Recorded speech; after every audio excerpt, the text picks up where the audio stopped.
Hello everybody, welcome back. Today as well we have got you another video. In this video I'll show you how you can simply go ahead and use a WhatsApp without a phone number. But before that, please do make sure to like our video, subscribe our channel, and yes, without any further delay, we're simply gonna go ahead step into our video.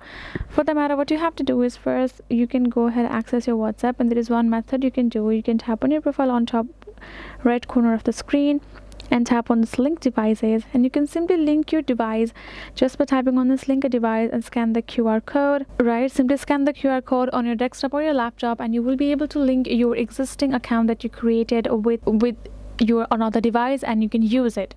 But if you would like to create a brand new account without the number, then you only have some options, which includes the text now to create yourself a fake number from Google itself. So you can use that feature. You can get a Google Voice number to verify WhatsApp, or you can use a landline number to verify WhatsApp.